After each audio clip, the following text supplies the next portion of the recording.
يعتذرون إليكم إذا رجعتم إليهم قل لا تعتذروا لن نؤمن لكم قد نبأنا الله من أخباركم وسيرى الله عملكم ورسوله ثم تردون إلى عالم الغيب والشهادة فينبئكم بما كنتم تعملون۔ جب تم ان کے پاس واپس پہنچ جاؤ گے تو وہ تمہارے سامنے عذر پیش کریں گے۔ کہہ دیجئے عذر مت تراشو، ہم تمہاری بات ہرگز نہیں مانیں گے، اللہ نے ہمیں تمہارے حالات بتا دیے ہیں اور ان قریب اللہ تمہارے اعمال دیکھے گا اور اس کا رسول بھی۔ پھر تم لوگ غیب و شہود کے جاننے والے کی طرف پلٹائے جاؤ گے، پھر وہ تمہیں بتائے گا کہ تم کیا کرتے رہے ہو۔ سيحلفون بالله لكم إذا انقلبتم إليهم لتعرضوا عنهم فأعرضوا عنهم إنهم رجس ومأواهم جهنم جزاء بما كانوا يكسبون۔ جب تم ان کی طرف لوٹ کر جاؤ گے تو وہ تمہارے سامنے اللہ کی قسمیں کھائیں گے تاکہ تم ان سے درگزر کرو، بس تم ان سے درگزر کر دینا۔ یہ لوگ ناپاک ہیں اور ان سے سرزد ہونے والے اعمال کی سزا میں ان کا ٹھکانہ جہنم ہے۔ يحلفون لكم لترضوا عنهم فإن ترضوا عنهم فإن الله لا يرضى عن القوم الفاسقين۔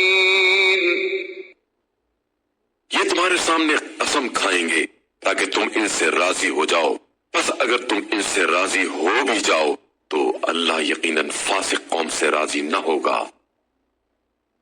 الأعراب أشد كفرا ونفاقا وأجدر ألا يعلموا حدود ما أنزل الله على رسوله والله عليم حكيم۔